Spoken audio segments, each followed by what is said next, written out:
My Visa debit card had been locked, but I had an American Express card. So I bought a bunch of cigarettes in the airport, and then I used that as currency. I sold the cigarettes to people. Welcome to the Red, Green, Blue Podcast. Hello, and thanks for tuning in again to the podcast. I'm really excited to talk to you today because we're going to talk about what to wear when you're traveling, or more what to pack. It's larger. I have another podcast where I really go into what to wear. But on this one, we're going to talk about other things besides wearing when you travel. And it's funny because, I've traveled a lot, and I found definitely less is more because you're going to carry it way more than you're going to use it. But some key concepts can really keep you out of a lot of trouble. And the funny thing is about traveling, you can give people advice, but you really don't get a concept on how to do it until you actually go. And you're just going to make every mistake in the book. I don't think there's a way around that. But, at least if you listen to this, you can be like, oh, yeah, that was a good idea, later on. Because it's just like life. You kind of have to just make every mistake before you get it right. And when you find out what works for you. This is something that's works for me, but it might not work for you. Okay, so the first thing is about money. Money is the most important thing when you're traveling. Once I ran out of money in Bangkok, my card got locked, and because my bank at home thought it was frozen or something, and I ran out of cash, and I was in the airport in Thailand, and I was like, I didn't have any money, and how am I going to get through this? Oh, I take it back. I did have some money. My Visa debit card had been locked, but I had an American Express card, and I said, American Express really isn't accepted as many places as they claim to accept it internationally. So I bought a bunch of cigarettes in the airport, and then I used that as currency. I sold the cigarettes to people. And it's funny to get cash so I could pay for myself. And the funny thing is, I kind of thought I'd sell it to other tourists. I don't smoke, so I don't know anything about cigarettes. But Europeans smoke all the time, so I thought I could sell it to Europeans. But it turns out I ended up selling them all to this chain-smoking Thai guy who was near my hotel. He would buy everything I got. And it was enough money to get me through. So running out of money is a big problem. So that's why I'm going to cover it first. First of all, I think it's very important to have two different kinds of visas from two different banks. Because inevitably, one's going to get locked, even if you call your bank. I don't know what it is, but fraud prevention, you make a transaction in Cambodia, they freak out, they shut down your card, which is a real big problem because, it's easier now with the internet and cell phones, but it can take you a while to unblock a card, and you don't want to be without money. So having two from two different sources helps. American Express cards are fine. I use one a lot now, but they're generally accepted in only Hilton's, Marriott's, kind of higher end hotels and higher end restaurants. So it can cost you more money to use them. So that's why I like Visa. Visa really is used everywhere. It's a standard. I've never had a problem with Visa not being accepted. If they accept a credit card, it's going to be a Visa, a debit card, and you can get money out of ATMs. And when I first get into a country, a lot of places, they're not as, this is changing, but they're not as open to taking credit cards as they are in the United States. Even in Europe, cash is more common. So when I get into a new country, I go to the airport ATM, and I take out $100 or $200 in the local currency to have. It's funny because sometimes that can be kind of hard to tell because, who knows, 10,000 Vietnamese dollars could be worth, 10 cents, So, you look it up, you ask a local, you ask somebody there on the plane flight with you who's familiar with it, and get $100 or $200 in local currency, and then you're good. Also, another thing I really like to carry with me, you have your two visas, you can have an American Express card, but also I like to have $100 in American $20 bills. Now, $20 bills in the world is probably the closest thing we have to universal currency. You can spend those anywhere. They might be at a terrible exchange rate or something, but everybody knows what an American $20 bill looks like. Everybody respects it and will take it. If they can't spend it. They know somebody else who will take it. And also, it's very significant. They know what it looks like. So American $20 bills are very good to have when you're like in a pinch, like your card gets frozen, because then you have some cash to get by on. So you could have even $200 in $20 bills and keep it packed with your passport away. So it's safe, in your money belt, which I'll talk about later. But yeah, it's a really good idea. Some people take $100 bills, but the problem with $100 bills is that it's kind of too big. People, they think you're maybe counterfeiting it or they're not familiar with it. I mean, try breaking a $100 bill in a country where the yearly income is like $800 a year is really, really difficult. And once again, it's not really something you want to get into. So that's why $20 bills are a nice, convenient package of currency that's good to get by with. So that's it. 2 forms of Visa, $100 or $200 in American $20 bills. And you can pretty much get around anywhere in the world. Now, there's always a question like how much money? Now, traveling, like bring half as much stuff, have twice as much money. That's good. But I mean, if you're careful, you can stay in hotels. I mean, you can get a really great hotel in Southeast Asia and like Thailand for, $10 a night. So if you're careful, especially like in third world countries, you can get by on very, very little money. Even in Europe, you can get by with very little money. But it's a good idea to have more money than you think you're going to need, at least by 10 or 20%. Because if you run out of money while you're traveling or working, it can be a really big issue. Now, if you're traveling on expenses, you need to gather receipts, and it's super annoying, but you will get in big trouble if you don't. So gather receipts from people. That can be difficult in third world countries, again, where they're not really accustomed to giving receipts. Often, though, it'll be places that don't give receipts. It's such a small amount of money. It's not that big of a deal. And if you're on expense, you can probably stay in an American hotel or, Marriott or something like that. So, but again, it's an important thing, 2 forms of Visa and $100 and $20 bills. Now, as far as like computers and stuff, now this is kind of with photography, we need computers now. So having your good trusty laptop is a good idea to download photos, look at what you've got and things like that. I actually kind of try to avoid bringing a computer because I find them very big. And I've found that if I want to look through my photos, I can just kind of look on the back of my camera. So this is me trying to pack as light as I can.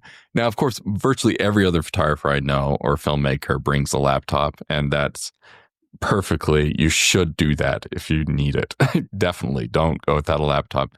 But what I found I personally can do is I just have a whole bunch of memory cards and I just basically never download. In fact, I make a copy. In my camera, you can record 2 copies, like 1-to-1 memory card and an exact copy to the other memory card. And then I take out and I keep one of those copies at the hotel room. And then I keep the other copy memory card with me in my camera bag. So that way, if the one at the hotel room gets stolen, I still have my work. And if my camera bag gets stolen, I still have my work. So I don't know, it's a lot. I have like 10 or 20, 128 gigabyte cards. So that basically means I don't really ever need to download, even shooting with my 50 megapixel camera. So that's what I do. Okay. And I find it works very well. And then I don't have to bring a laptop. Then, of course, you have emails and all your business stuff, but I find I can do all of it now with my iPhone. So then I don't have to carry a laptop with me all over the world. I can just bring my camera, a bunch of memory cards. And memory cards, I mean, that's expensive. I think it cost me $1,000 for all those memory cards, maybe more. But memory cards are a lot lighter weight than a laptop. So, and also I don't have to worry about my laptop sitting back at the hotel potentially getting stolen or something. So I'm not going to go into great depth on the clothes situation because I have another podcast that talks about what to wear.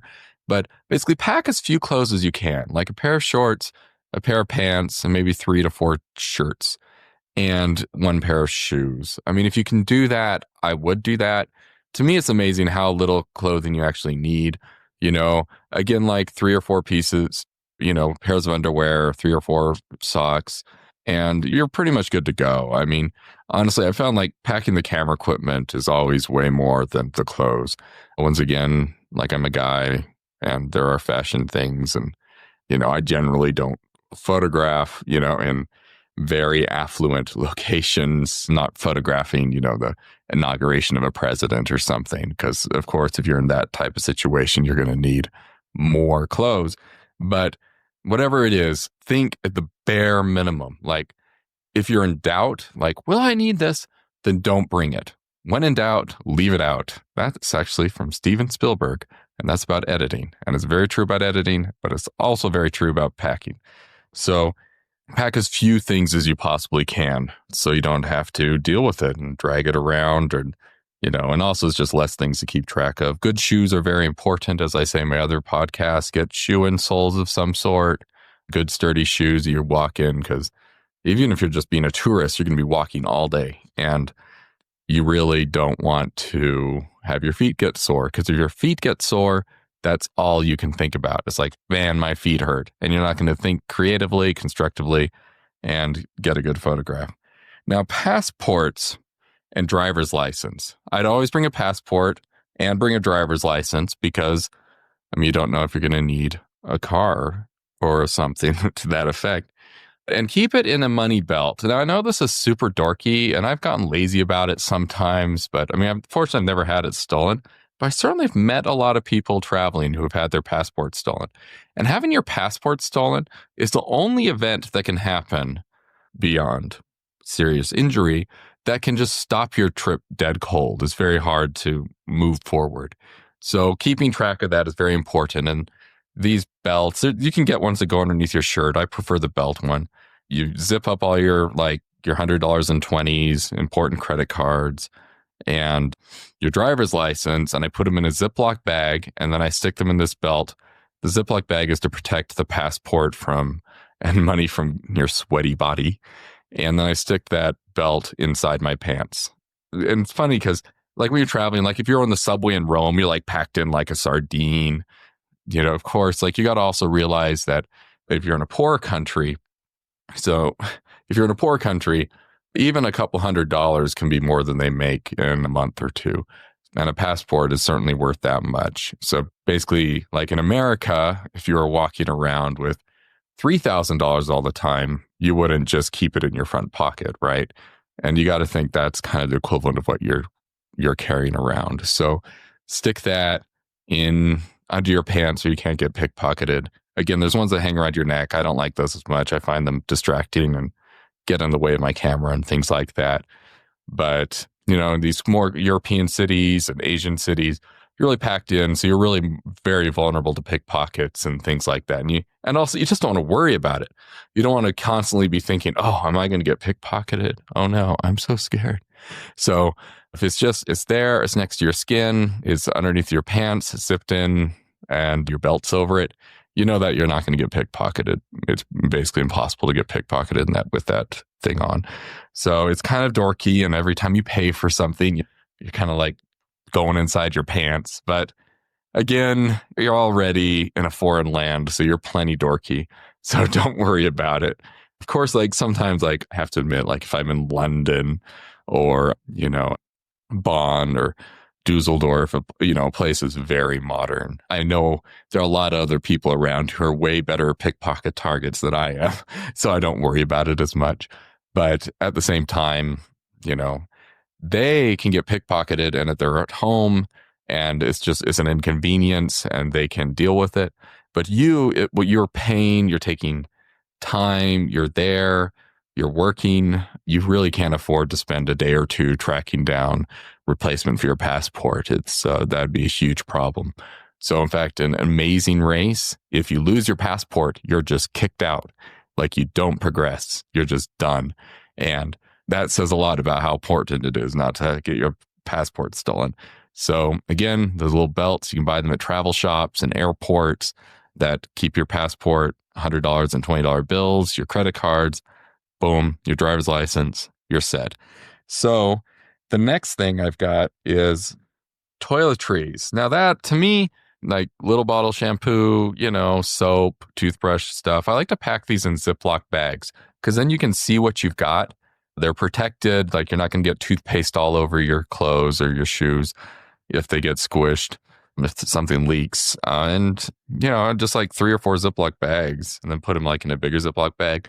It's also convenient because when you're at airport check-ins, this is changing some, but airport check-ins, you can just pull it out and Ziploc bags is what they want you to have it in. So the TSA agent or whatever country you're in security guys can look at it.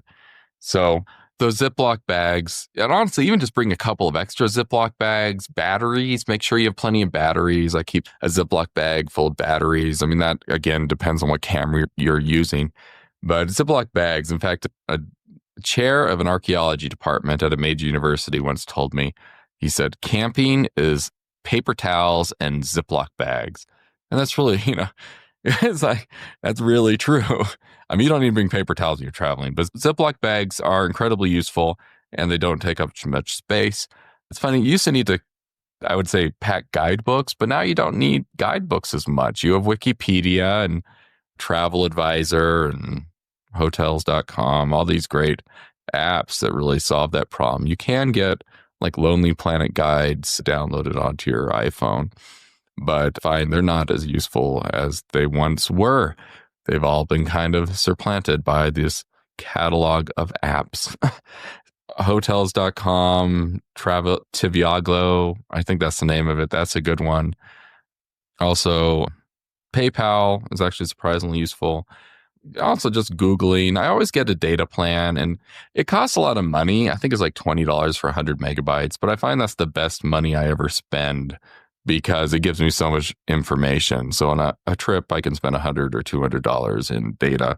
But if you're looking stuff up on the internet, it's keeping you from getting lost. Apple Maps, of course, or Google Maps is invaluable. It's funny, my brother works on the Apple Maps now. He's a statistician. He manages a team of statisticians on Apple Maps. So I've kind of become more biased that direction. But Google Maps, I still feel, is very good. So I actually use Google Maps mostly internationally. Yeah, so that's pretty much it. It's funny how little advice I have on what to pack because I just basically think you should pack very little. Oh, you want to have a really good suitcase or really good backpack. Like I find Osprey backpacks are amazing. And I like backpacks more than roller suitcases because you get on cobblestone roads in Europe and dirt roads and you're wheeling a case. The wheels don't go unless you're on a smooth surface. So a backpack I find is a lot more effective. In fact, I have this Osprey backpack where I could put a laptop if I needed it. And I find I can pack everything in it. It was like $100. But Osprey makes very sturdy, well-designed backpacks. Their whole product line is pretty excellent. So I would check them out. Then everything applies to, what clothes to wear I say in the other podcast. But just pack as little as possible. 2 forms of Visa, $100 to $200 in American $20 bills. Ziploc bags for your toiletries and things like that. And a good, sturdy backpack. Other than that, it's good. I do have hard side normal luggage as well. I use that, if I'm going to New York or something. But even then, the backpack's actually a pretty good solution. So again, thanks for tuning in like you tuned in on a FM radio, but you really downloaded it. And enjoy photographing. It's a blast. It's a wonderful medium to be in. Have a good day. Bye.